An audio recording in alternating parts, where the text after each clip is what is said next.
This morning, the scripture reading is coming from Luke chapter 2, verses 41 to 52. Every year, his parents went to Jerusalem for the feast of the Passover.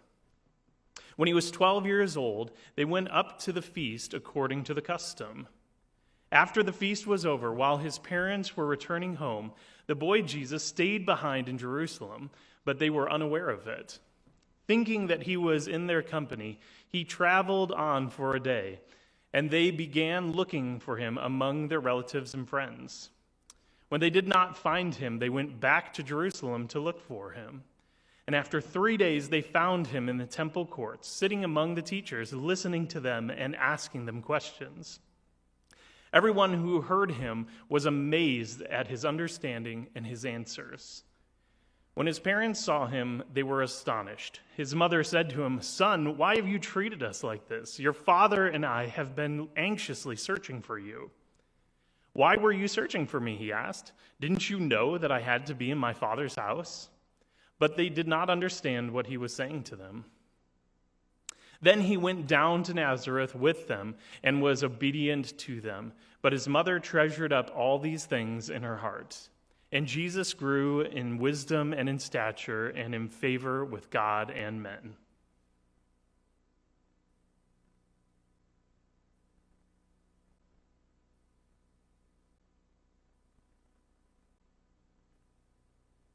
If I'm on here, there you go. Over the years, I've heard a number of times of the 80-20 rule. And that's where I've heard it applied is in the church context. It's thinking about volunteers and the life of an organization, really any kind of volunteer organization. But in the 80-20 rule will say that 80% of the work or the contribution is really going to be done by the 20% of the people. And so that's just you work with that. Anytime you work, I've worked in nonprofits, and you expect that. Like you just know that there's a core group of people that kind of carry the lion's share of the load in a lot of the things you do. And of course, a lot of times what you're trying to do is help awaken other people and get other folks to contribute, but that's a reality of a lot of life for a lot of organizations. I heard an application of that I had never thought of before, I'd never heard before this week. I was reading a book by a former professional hockey player talking about really a written book for players, talking about hockey strategy. So I was trying to get ideas both as a coach and as a player myself, just getting thoughts about how to play the game better. But one of the things he said as a player is he actually applied the 80-20 rule to himself. And what he said is, as a player, he realized as he moved up through the ranks and was, getting an increasingly competitive context, that 80% of his contribution was coming from the 20% of the things in hockey that he was best at. And that changed when he realized that. It changed how he prepared himself. Because a lot of times when you're playing any sport or really doing anything, playing an instrument, anything you're trying to get better at, you're usually acutely aware of all the things that we're bad at. We kind of say, I can't do this, I can't do this. So you try to lift those things up. And there were times he said he would realize that, okay, there are some things that he does that are real deficiencies in his game. And so there were things that he says, I've really got to improve at this technique or this thing because it's just dragging the team down because I can't do this. But he said for the most part, once he got to the place where his kind of skill levels were all kind of in the zone of where everyone was at, the thing that really set him apart were those handful of things that he was exceptional at. And what he did was he started devoting his practice time to those things. He wanted to zero in on the stuff that he was best at to maximize the contribution he could make to his team. Well, I kind of did a little thought experiment from that. So what is the 20% that the church is best at? What is the thing that the church is really going to define, like 80% of our contribution to the world is going to come from? And it may be an unusual question, but I think it finds a surprising answer here in the story of Jesus at the temple. If you don't have your Bibles open, I'd encourage you to open them to Luke 2, verse 41. It's a familiar text. If you've spent time, if you grew up in a Sunday school, you probably heard this text. It was a text cited at various points, and maybe you heard it when you were thinking about, seeing a young Jesus who's smart and wise and able to educate the teachers. Or, I remember hearing it a lot because I was one of those that got lost as a kid, so I heard all these stories about, Jesus at the temple and identifying with the parents. But it's a story that is doing some pretty profound things. But it opens with the actors. And I think if we're going to understand the story, we just really need to understand the two key actors in the story. And the first are the parents. When it opens, verse 41, you have the parents, and it has this kind of same old kind of language. Verse 41, now his parents went to Jerusalem every year at the feast of the Passover, and when he was 12 years old, they went up according to custom. You see twice there, you see this emphasis on they do something every year. There's this according to custom. All of that is emphasizing the piety of the parents, which is to say the holiness of the parents. These are faithful people that are following the laws of the rules of their faith. There was prescribed for Jews at this time that there would be 3 feasts a year that they were expected to celebrate in Jerusalem, the Feast of the Passover being one of those 3. And for those actually over the years, as more Jews were scattered and living far away from Jerusalem, it really came down to an expectation that once a year they would all make this journey. So if you're going to be a pious Jew, at least once a year you're going to be making this journey to Jerusalem. And that's what it kind of says. They're doing this as they do every year. You see them making that customary journey. So these are, as we've seen before, Mary and Joseph are presented as poor and humble, but faithful people. These are faithful Jews. They're accustomed to come.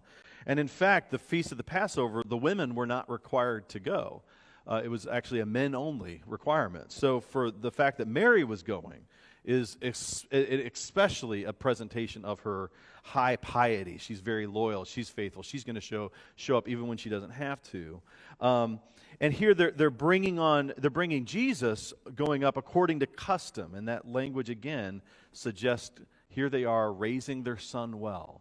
They're raising him in the faith, showing him the way to go. The piety of the parents, the holiness of the parents, is an important piece of the story. It's going to get important as we move on. The second actor is Jesus himself, and that's not something just to throw away. This is the introduction of Jesus as an actor in the book of Luke. This is the first time he acts. This is the first time he speaks. We've now gone through almost 2 chapters in Luke, and we have seen Jesus talked about. We have seen him described. We have seen things that people have done for him, around him, to him. But now he is acting. And so he is kind of beginning to take center stage. He is the key character of this story. And it's a point, it's not insignificant that here he is doing this in verse 42 as a 12-year-old. For them, at the time, I think for us, perhaps we think Judaism, we're thinking of a 12-year-old, we're thinking of the custom of the bar mitzvah, the idea of a kind of a boy becoming a man. Well, that happens much later in the story of Judaism. Here, at the time in the first century, 13 would have been the normal age for a boy to be responsible before God. So the fact that he's doing this at 12 is the idea that he's kind of stepping into his own. This is a little bit of an anticipation of what Jesus is to become. So he is stepping into his own. He's becoming a man, and we're going to see him and a little bit of a preview of the ministry that's to come. And I think that's a lot of what's happening here in this story of Jesus at the temple, is that you're getting a preview of various things that are going to be happening in Jesus' life and ministry.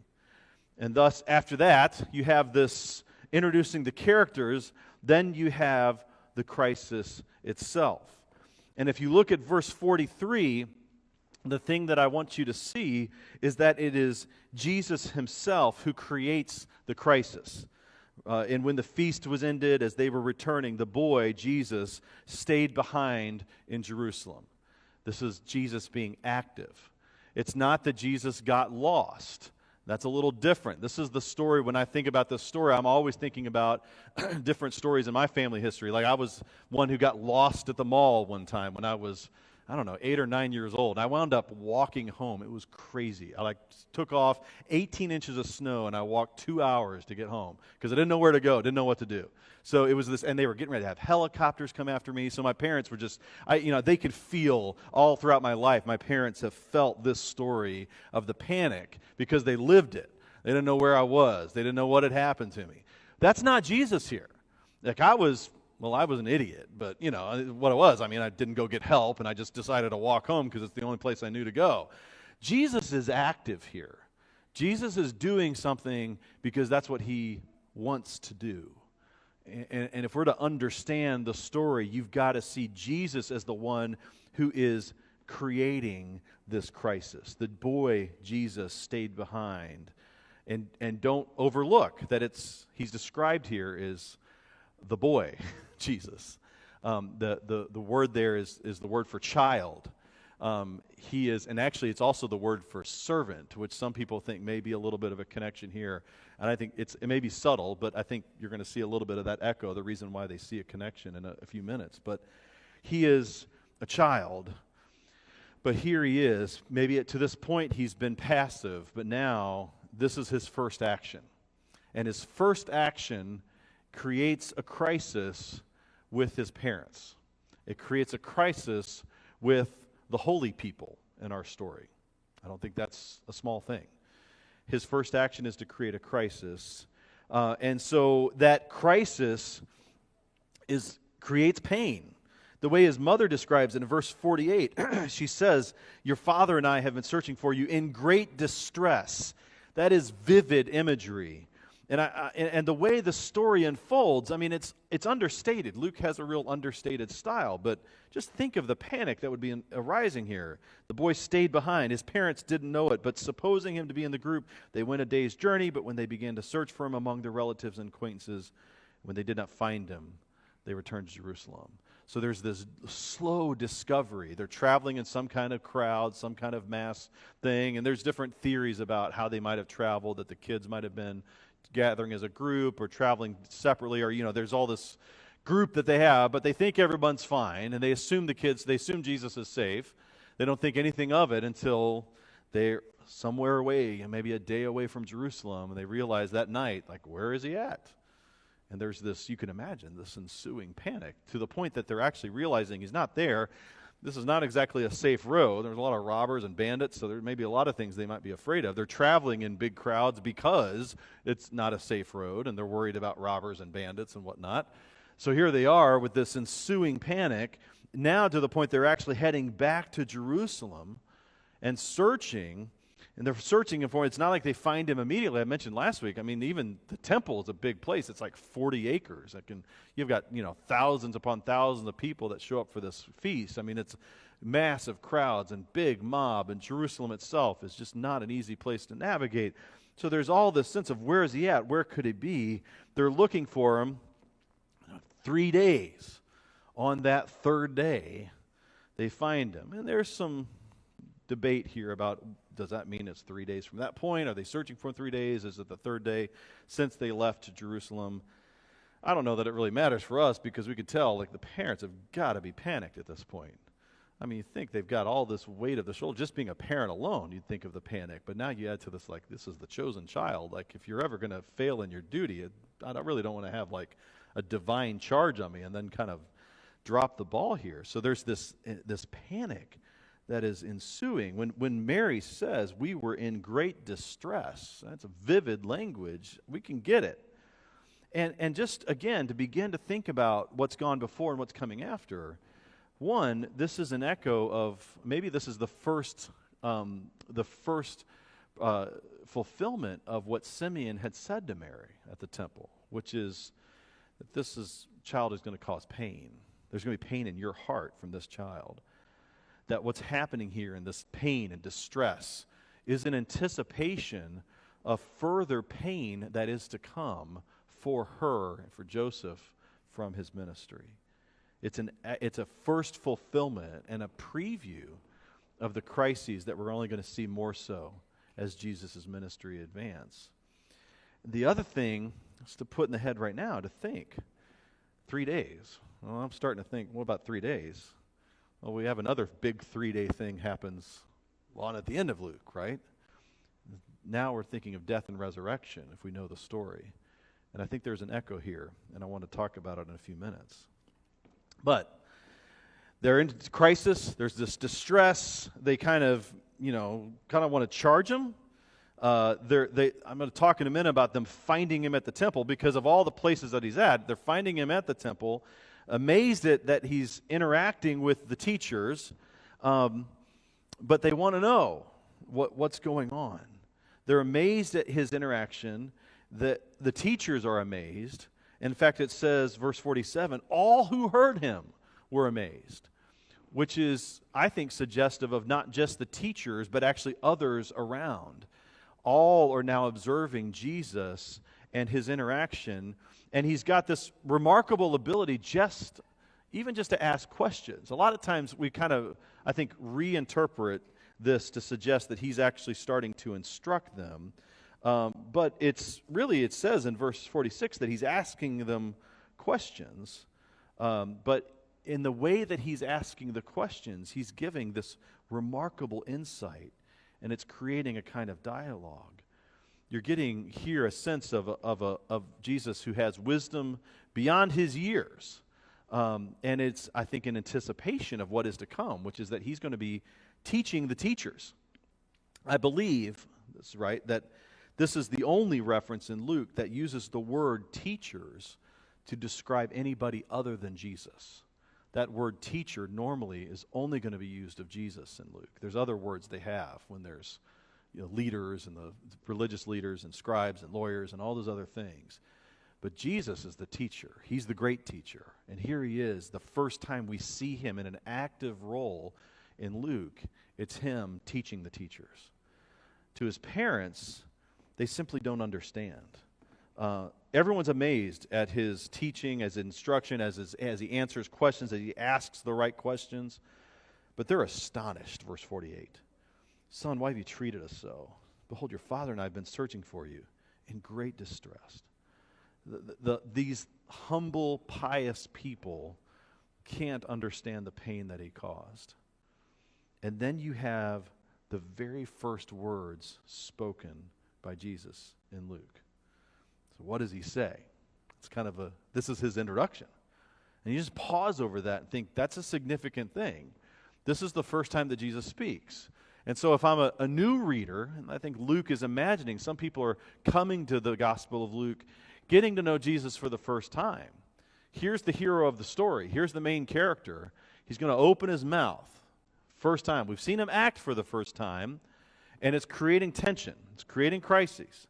But now he's going to speak for the first time. And what does he say to his parents? Why were you looking for me? Did you not know that I must be in my Father's house? First word spoken in Luke. Why would I be anywhere else? There's a couple things you can notice there. First, it's that my translation says did you not know that I must be? We talked about this in our class this morning, but that word there is, the Greek word is dei, which means it is necessary. And it's a key term in Luke. That word is, it is necessary, shows up at key moments where Jesus is describing his ministry. You could assemble the it is necessary verses in Luke and have a pretty decent picture of what Jesus sees as his purpose. This is what I'm about. You think about, that's a wonderful thing to see, that some people would reach a place where they say, well, this is what I do. If you've ever met somebody that really has a strong sense of purpose to the point that would say, hey, I want you to do this, and nope, I'm not doing that, because this is what I'm about. This is what we're here for. This is why I do what I do. The ability to have these boundaries. Jesus has this clear sense of who he is and what he's about. It is necessary that I do this. And what he says is it's necessary that I must be in my Father's house. Now, that's a contrast. Verse 48 and verse 49. Why have you treated us so? Your father and I have been looking for you. We're worried sick. Hey, it's necessary that I have to be in my Father's house. There's a whole sense of Jesus' awareness, and it may be a dawning awareness of who his Father really is, who his real Father is. And his loyalty to his Father in heaven will create tension and crises as he serves, at times, his earthly father. He can't serve necessarily God and family. There will be points where they will conflict. And here he is.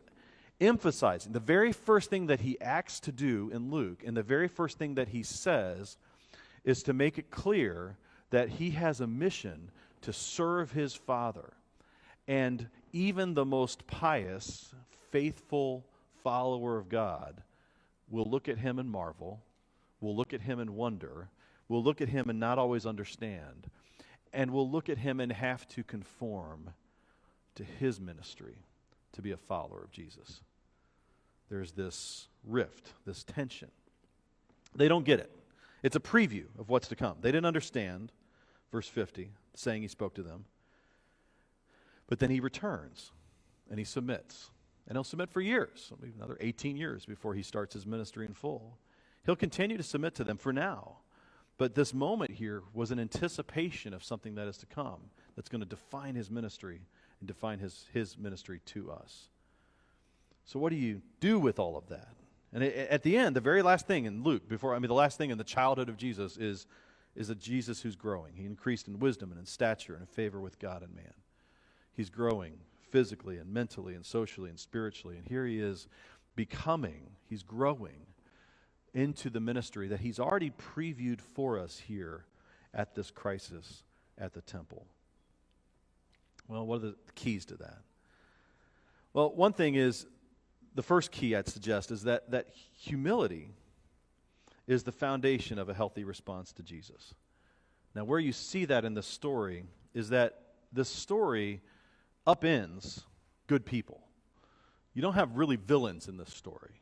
Even our teachers, which readers of Luke and readers of the Gospels, we probably get trained to be a little distrustful of the teachers, but we haven't had any of that yet.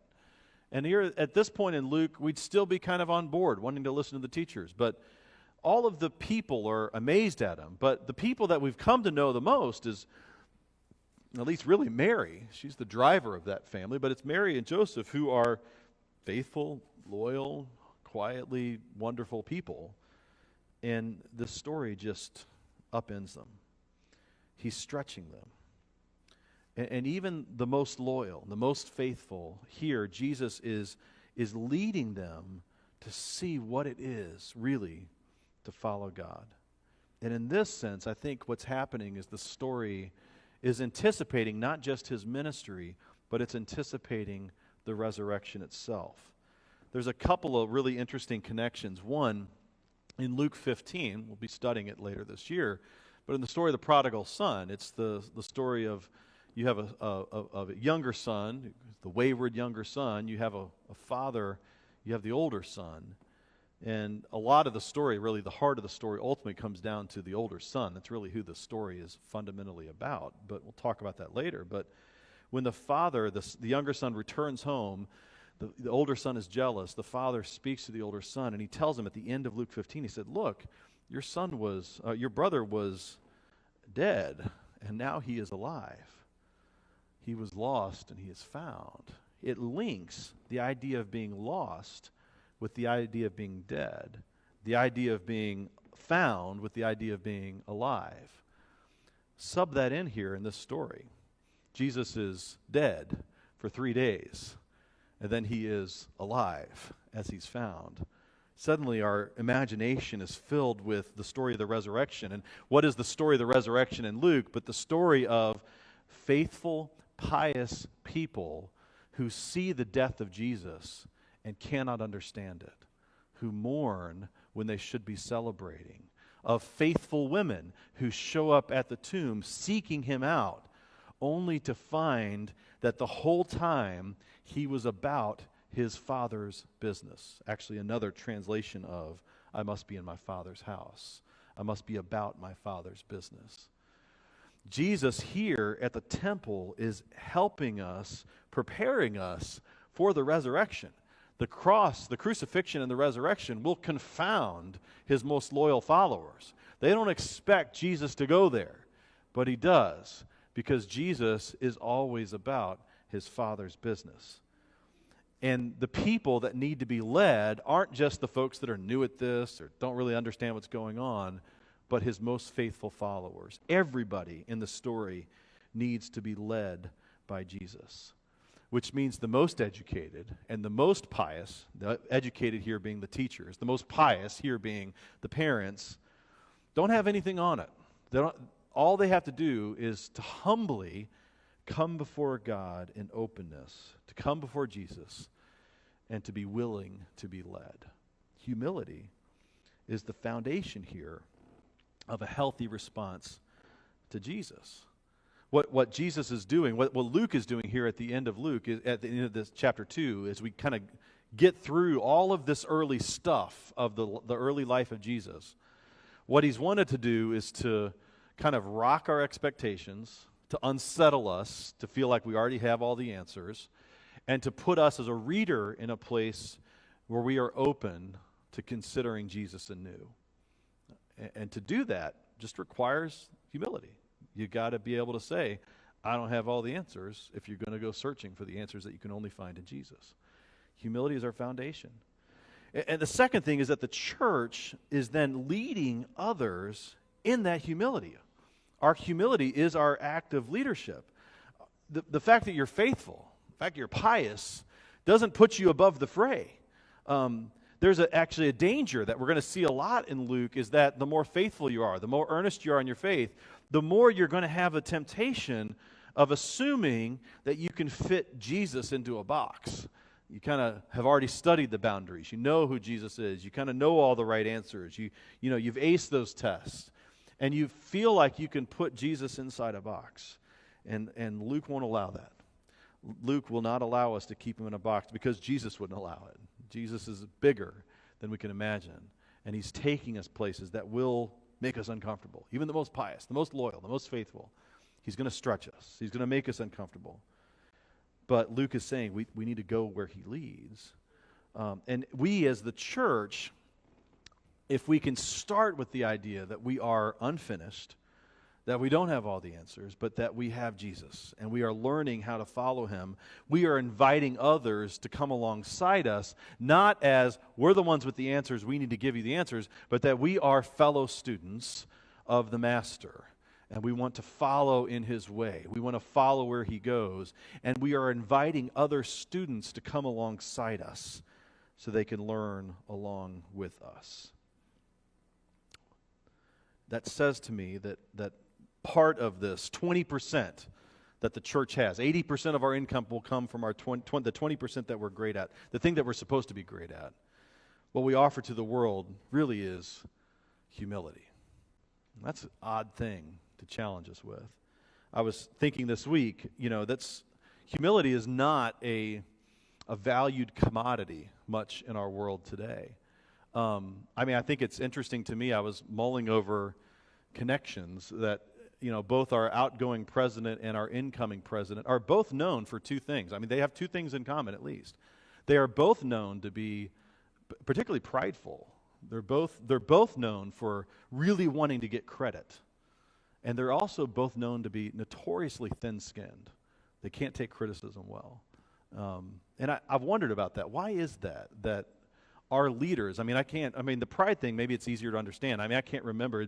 I'd have to go back a long time, at least a number of decades, to think of a president that we've had in our country that was known to be relatively humble. But this thin-skinned thing is a weird thing, too. What is it about these people that emerge as national leaders that are so thin-skinned? But part of it is that I think our culture, our leadership culture, anchors us in something that just can't satisfy, that we're really trying to cling to power that is fragile. And so something about that, I don't fully understand that second piece, but I know what it does for me for certain is that when I'm offering to my kids, here are models of people to follow, if I want to point them to humble people, I'm not looking to national leaders to give them models. Don't follow those people. But you look to Scripture and you see Jesus offering us a picture. What the church needs to be are those who are humbled by the reality of the gospel. It's the church that is first admitting that we are sinners saved by grace, that we are admitting that we are confessing our failings and our inability to save ourselves. We're the ones that have to acknowledge that we aren't sources of wisdom, but that we are looking daily to our Father in heaven and through Jesus, his Son, in the power of the Spirit as the one source of wisdom for us. Part of the 20% that the church offers to the world is our humility. And the way we pursue humility, the source of our humility, is the gospel itself. As we embody the gospel story, as we embody the gospel narrative that we are sinners saved by grace, that we are unworthy people saved by a mighty and great God, we realize that it forces us, it expunges the pride, it pushes the arrogance to the side, because I've got nothing to offer here. I've got no claim except that which has been given to me by Jesus. The gospel story uproots all those sources of pride and can lead us as a people who are humble and willing to follow wherever Jesus leads. Humility is in short supply in our world today, and the gospel is the source for the humility that we need. As we kind of look to what's the next steps, I'm thinking a lot these days about where does our country go from here? Where are we going as a world? What is the church's role in all this? It begins with the humility that comes from the gospel story.